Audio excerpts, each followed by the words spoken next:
What's up YouTube? Q back here again with another video for you. In today's video I'm going to talk about my Borla S type exhaust.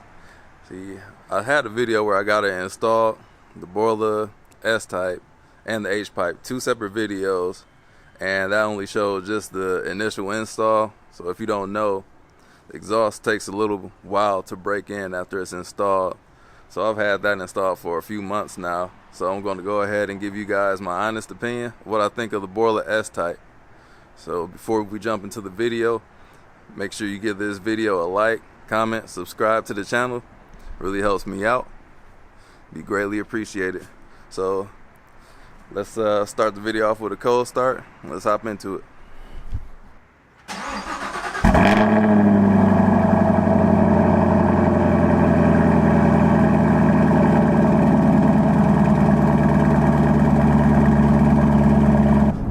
So the first thing I want to talk about is drone. And with the Borla S type, there is absolutely zero drone, no matter what speed.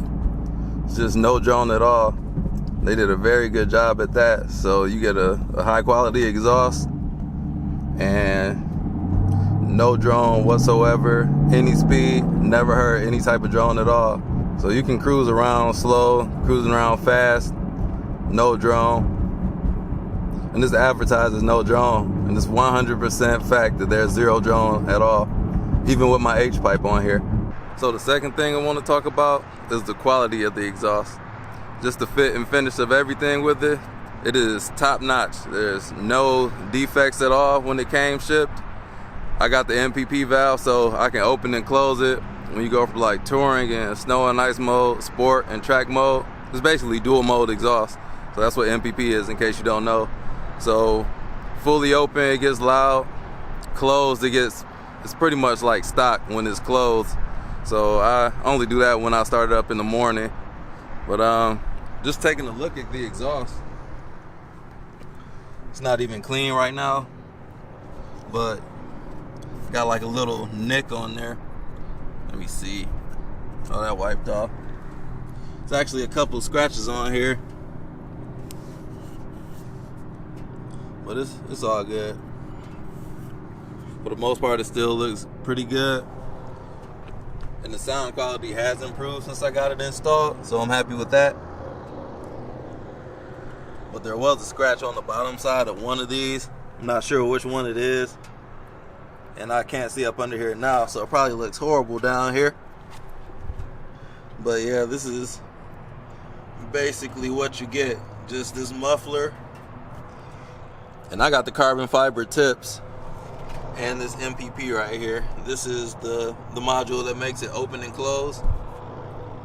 And that's the same on both sides. So the next thing I want to talk about is the tone of the exhaust. So the tone, the S type, the difference between the attacks or the ATAKs, I'll just call them attacks. So the difference between the S type and the attacks is that the attack is like louder and raspier, and the S type is lower but a deeper tone. And I like deeper tone exhaust, so that's why I went with the S type. And the tone is very good. So that gets a thumbs up from me as well. So I'm gonna let you all hear that idle.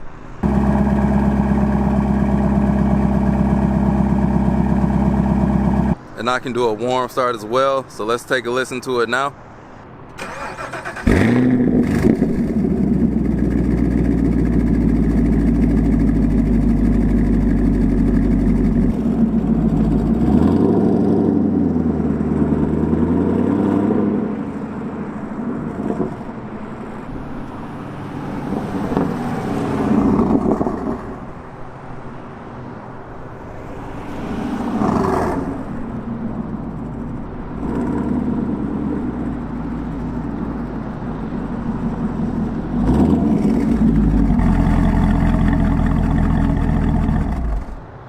Alright, so the next thing I want to talk about is the volume of the exhaust.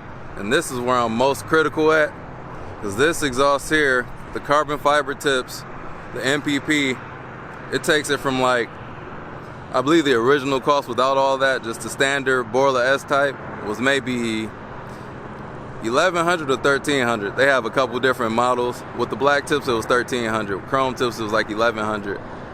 Something like that. Don't quote me. It was on Fast Tech Performance's website. So the MPP has like $300, and then the carbon fiber tips adds another $300. So my total cost for this exhaust was $1,700 just for some axle backs. $1,700 just for some axle backs. $1,700 just for some axle backs. And with that amount of money paid, I'll just let you all hear the volume. The volume to me is lacking. Like, yes, it's definitely louder and deeper. Well, we're not even gonna talk about the tone because I just went over that. It's louder than stock, but it's not too much louder than stock. And for some people that might be okay, but for me, I want my exhaust to be borderline, not even obnoxious, but it has to have the volume. It's gotta be loud, especially when I get on it. Inside the car is pretty quiet, but I think they did a well job dampening it.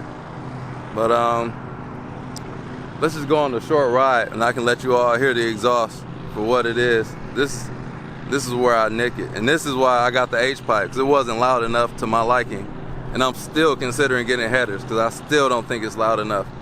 On the outside it sounds okay. And I don't stand outside the car enough to hear it when the car pulls off. I maybe heard that like twice. So that's just my personal experience with it. Other people say it sounds good, but those people don't drive a Camaro, they drive regular cars. So let's go on a little trip real quick.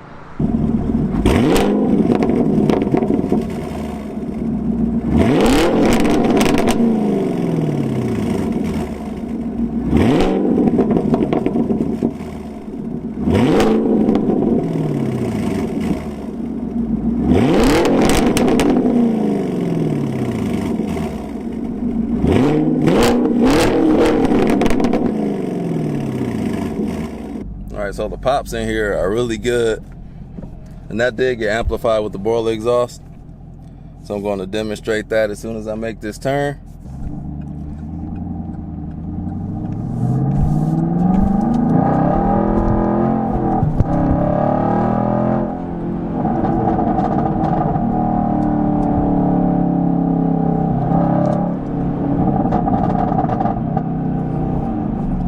So that part sounds really good.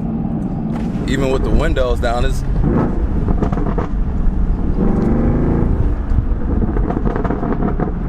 sounds amazing with the windows down.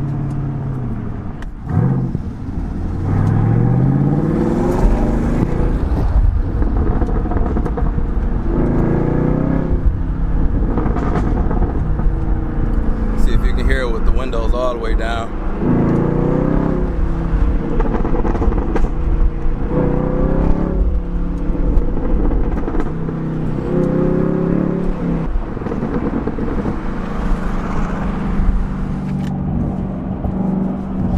But those pops didn't get all the help alone by the Borla exhaust itself. The H-pipe really helped with that. The H-pipe took the volume up to another level, and that's the main reason why I did that. So it's deeper and louder. Just the Borla alone didn't do that. So yeah, now it sounds pretty good, but before I got the H-pipe, it didn't sound that good. It was more muted, and that's not exactly what I wanted. It was good, but for $1,700, it has to sound great. And I've heard other exhausts in person that they have the volume and they're just loud. Like MRT, for example, that sounds really good in person, but it was a catback, which is basically straight pipe from what I saw. But it's yeah, that volume was just amazing. And if I did want to make the volume a little louder, I can do a secondary cat delete, and that should only cost like $100 at a muffler shop, or even less than that. They're just cutting it and straight piping it, so that doesn't even cost that much. So yeah, let me get to a flyby so you can hear it outside the car. Inside the car with the windows down is definitely a pleasure to hear. So let me go find somewhere I can fly past.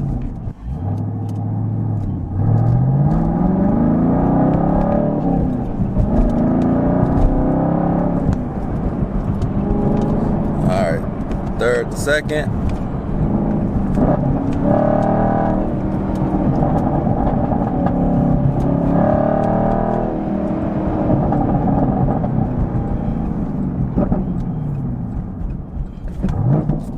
Second to first. Nah, just kidding. Never do second to first.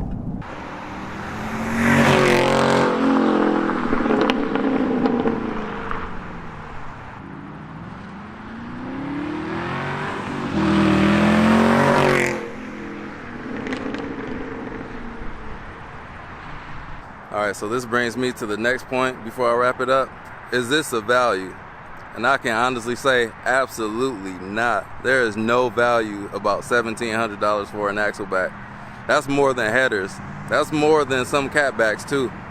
And just for axlebacks, I get minimal power gains. All it is the sound. And then I got cosmetics with the carbon fiber and then functionality with the MPP. But those two shouldn't be worth $600 to add to the mufflers itself. So that's why I think it's not a good value at all. There's cheaper exhausts out there that do very similarly, and I would explore those options before I spend $1,700 again on these. Don't get me wrong, they sound good, but it could be a little louder. They look great, they're amazing, they function and perform well, and it makes it a little bit better than stock. Not substantially better than stock. It's not marginally better than stock. It's better than stock, but I want a little more volume for it. And I might be in the minority with that, but that's fine. That's just my opinion. So everybody has their own opinion. You all know that. So you can duke it out in the comment section. That's how I feel. Spent the money for it, so experienced it for a few months. That's how I feel about it. And my final point, would I buy this exhaust again? That depends on what my goal is. And for me personally, no, I would not buy it again. If I did buy it again, no, I wouldn't buy it again. I would just get black tips, and there's a bunch of other manufacturers that don't drone that have the black tips, like Solo, for example. Like I had some of those on my Pontiac G8, and those sound really good. So yeah, I would go listen to a lot of other things before I drop that much money on axlebacks. And I read the forums before, it said that's a lot of money to spend on axlebacks. And they're absolutely right. That is a lot just for the sound. And for that money, I would probably go headers next time. But it does make the car look a little bit more special with the tips on it. And I do like the functionality that I can make my exhaust open and close so I can have it quiet or loud when I want to. With that being said, that's going to wrap up my final thoughts on the review of my Borla S type axleback exhaust. It's not perfect, and they do sound really good, but just my personality, who I am, I like something that's a little bit louder, a tad bit more obnoxious. Look at my car, it's two-tone, purple and lime green. You can tell I like things a little bit loud. So for me personally, I just need to tone it up just a little bit more. Everything other than that, besides the volume, is perfect. Tone is perfect. And the H-pipe definitely helped out, and that was only a couple $100s to get a custom H-pipe made. Or go look at my install of the Borla exhaust and the H-pipe. And the H-pipe really helped me like this Borla exhaust a lot more than what it was. Now that is a bang for a buck. But yeah, the Borla exhaust, it did do that as well, but the H-pipe took it up another level, and that's where the value is in the H-pipe for my exhaust setup. So I hope you all enjoyed this video. Please get a channel a browse, like, hit the notification bell to subscribe to the channel so you know whenever I post a video. And just like that, guys, I'm out of here. Peace out.